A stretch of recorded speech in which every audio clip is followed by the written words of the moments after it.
Good evening, everybody. Welcome to We Are Tottenham TV. An update. Ben and Simeon are taking some personal time that is needed. So today you have got the two Bs. You got myself and Brains. Brains, how are you, sir? I'll tell you what, Brains and Brian is not for those with ADHD. It's a tricky one. It is. It's not a bad brand.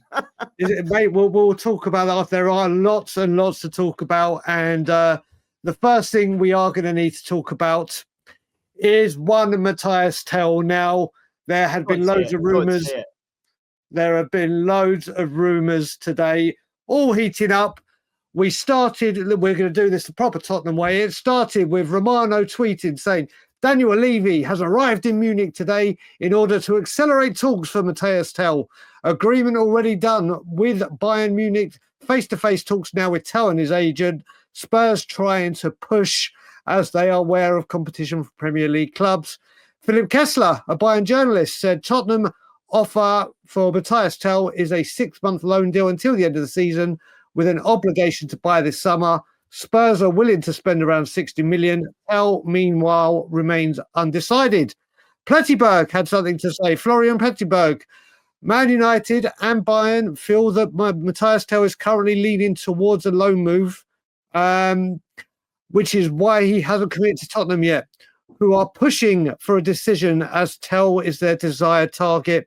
There were a couple of more things, but what has broken like wildfire, Brains, you could guess it. Yeah. The deal has collapsed, as spoken about and confirmed now by Fabrizio Romano.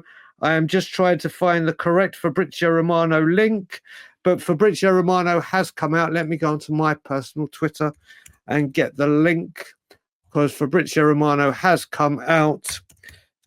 Fabrizio Romano has come out very recently and has said Matias Tel and his agent are in Munich together to discuss options after rejecting Spurs' proposal. Tottenham will explore other targets while Tel is considered other bids for loan permanent moves. United, Chelsea, Arsenal and Villa are all in contact. Despite willingness to sign a 60 million package, it's Tel that has turned Tottenham down. I mean, Brains, wow, unravel that package. So that's actually really telling that there was nothing to tell on Tel. But that is kind of crazy that he hasn't even just waited for a solid bid from anyone and just said, look, no, not to Spurs, not right now. Which it does say a lot about where we're at right now. I mean, I wouldn't have said that he was. I mean, he might be one of the biggest talents in Europe right now, but I by no means thought he was someone who was out of our grasp. I think going in with a 60 million deal to the club has one set of imagery, but how to get a player on board is another thing. Did we go with enough of a package for him? Enough of a sell for a club that's at 15th in the league, who might be doing well in cups, but does that really have as much of a carry to someone like him? Yep. Did we offer him enough game time? And from what I'm seeing, he's not even getting the guarantee of game time from somewhere else or even a solid offer. It seems to me that he is a player who believes in big clubs and believes that if I'm with a big club, I can be a big player. So that's why early on he was mentioned. There was a mention of him tying to Man United. He's clearly a Man United fan. Man United and Bayern having such a legendary imagery together in Champions Leagues and stuff.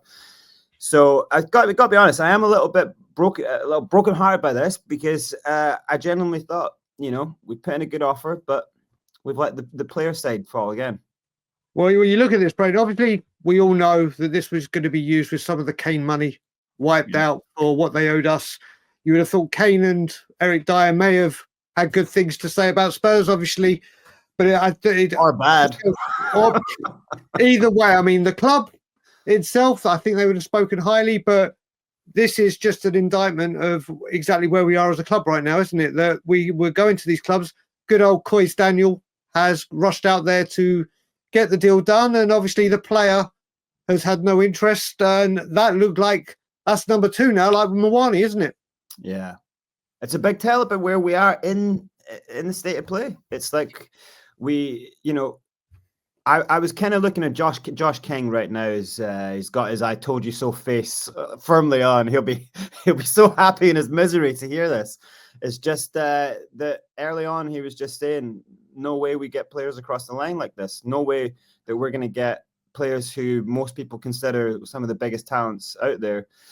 We're not going to pay their wage structures that they need. We're not going to give them incentives that they need for them to kind of give up. I mean, I would have thought with Tel being a 19-year-old player, like he sees he's got maybe a few years he could develop somewhere like Spurs. We do have a kind of a good setup for youth to develop in, but just not to be, I guess. Like we don't have that side of our club structure set up just yet, and for years, and it's still not there.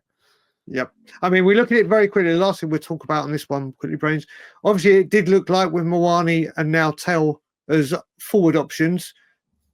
It's clear this is an area Spurs are trying to obviously upgrade or at least bring in bodies. I mean, we've run out of time. Is there anyone else you can think of off the top of your head that, because this looks like another rush job for that kind of position, doesn't it? No, it's especially with I would have thought players within our league, because there's no, for what we need is players to step in. Yep. Don't need to break them in. So I would have thought, can we try get a loan deal for players in our own league? So Vissa, Evan Ferguson, those were what I thought might have been, get them on loan for 6 months and see if you can entice a project out of them. But again, can we take players who we know those types of players can really facilitate what we're trying to build here? They can get us out of a stiff jam that we're in. But will we show the ambition? Go to Germany, offer 60 million up. And we obviously know there's a bit of like that money's already kind of coming our way. Or just stay in our league and supply a package and a really good remuneration for a quality player to give us quality now. And we know that's what we've been suffering from for a long time. Yep. So another player of huge potential targeted, another huge player with potential failed to get through the door. We're going to move from forwards to defenders now. And obviously there is big interest in the ex-Chelsea AC Milan player, Vicario Tomori. And Damasio has said Tottenham is insisting, remember that word, insisting on loaning mate, it's the best one in bingo. Insisting on loaning Tomori and have overtaken Aston Villa in the race in the last hours. Gianluigi Longari has said AC Milan and THFC are in talks for Vicario. Negotiations are on track. I'm loving all these Formula One kind of, even if complicated. And Paul O'Keefe has said Tomori is a possibility for Tottenham. Various talks underway. And I've been just said something else, and this is by Spurs Pete O. Tottenham have made an offer to AC Milan for Tomori. Spurs would prefer loan, but could offer up to 25 million to try and persuade Milan to sell.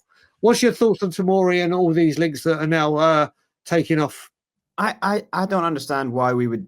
For me, I find 25 million a derisory offer. Like I think that's ridiculous. Like for a player who actually has speed, who's a brilliant defender, who's proven in our league, go in big. Like go in big for a 19-year-old. Like go in big for this guy. We know this guy fits an exact hole in a place where we. By the way, I know we might be going Van de Ven back. He looked good last night.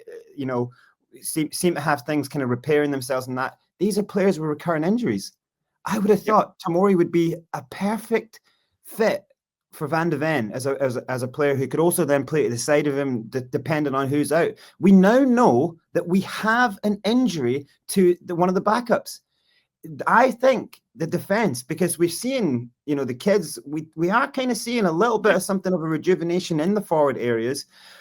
I would have thought a defender is utmost of importance right now. That's what I would have thought. And Tomori, for me, I've said for a long time, I think you've said as well, he's a perfect player for us. Forgetting the Chelsea side, we've admired him for quite some time. Yeah, I think, who knows if Milan owe us any money for Emerson, and we can use that the way we're going. This is what we're doing now. But I agree with you. I think Tomori is a fantastic defender. I think he's a guy that could really come in, and especially I didn't even think to mention, and Ben sent me a link just now from Ali Gold saying obviously the injury to Dragusin is obviously, or potential, we don't know how long, this, I mean, they've got to start getting deals over the line, and a defender is a necessity, isn't it, Brains?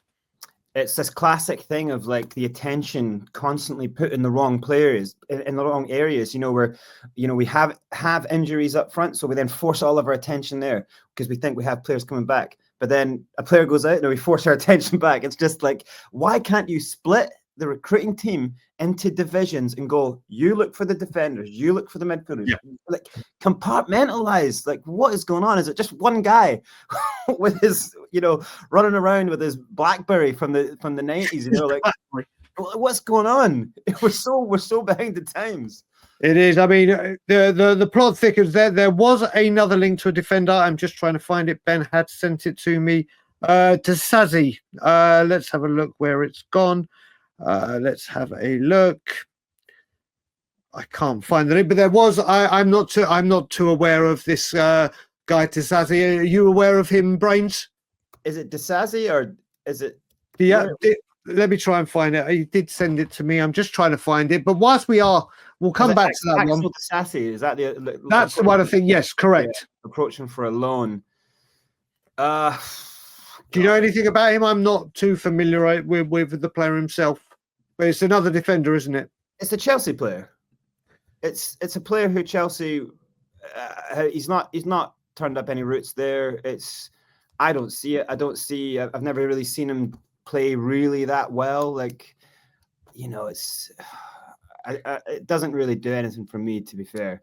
I would say if Tomori is your number one option, go in. Yep. Put a really good offer in and give him a package that allows him to be absolutely sure that he would be the go-to defender for that side, because Van de Ven can play at left fullback as well. Like, be a go-to sub for that side and get game time. We need rotation. This is a thing. We should be able to sell game time to these players. I do see Disasi as a bit of a fallback plan, but he's never done really anything. I live with a Chelsea fan who's constantly saying we just want this guy out. Like, he's dreadful. So doesn't do much for me. There we go. We're going for Chelsea players like Shabalala a couple of seasons ago, but that is the update on transfers. We're now going to talk upon injuries, and obviously we have Ange Postecoglou has spoken, and Alistair Gold is reporting that Radu Dragusin hyperextended his knee during the initial awkward landing, and tests will now discover whether anything damaging has occurred inside the joint. Mickey van der Ven hyperextended his knee earlier this season, but managed to play on after the initial pain and did not suffer anything serious. But those tests will explore if Dragusin is will enjoy similar fortune or not. And also, Ange Postecoglou saying on Cuti Romero, his recovery is a tricky one, and Spurs are not yet sure on his return because he is a slow healer. I mean, it just goes from bad to worse, doesn't it? On all fronts at the moment, Brains. Yeah, I think firstly with the Romero thing, because of the type of injury that was, I'm thinking there must be a setback there because he's in training and then all of a sudden he's not, and we're talking about him as if he's very close, and then suddenly he's not even in any contention. So I think there's, sometimes whenever they say this stuff, and especially from Ange's kind of like, well, look, we're taking it. I think there's been a setback there, but and I also just the way he went down and the way he kind of was hobbling afterwards, it didn't look good.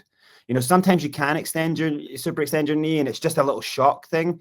Van de Ven was able to like walk it off, but that didn't look like the case last night. It looked like there was a bit of damage done. I hope for his sake, because he's a young player, you don't want an AC or even an MCL at this point. But the amount of times we see people super extend their knees and it ends up being an ACL, or the twist of the knee. I don't know if there was a twist in it. It did look like a super extension, but the way he fell didn't look good to me. So, yeah. So, yeah, it's like Simeon has basically been saying, and Ben, obviously, every time it looks like some players are coming back, we just start losing others. And let's just hope, like you said, because Dragusin's did not look like one of those that looked like it was a slow healer, does it? That did look like a little bit more serious, and that could be a long-term injury.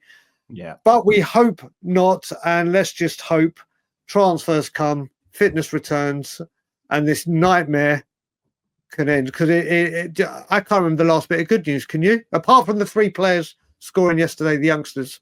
Yeah, and you hope that kind of, you know, maybe that will kind of settle us down in what we're looking for up front. But you just hope that the club doesn't think like this kind of, you know, well, oh, we've got these players back, we'll be fine, you know, it's like, no, that you're not understanding. The crisis is the inability to rotate, you know. So don't now give Ange no ability to rotate, even if he does have youth. It's like we're going to get into the meaty part of tournaments and the meaty part of the, you know, we're in a relegation battle here. These are different types of games. These are not games where you can really take many risks all of a sudden.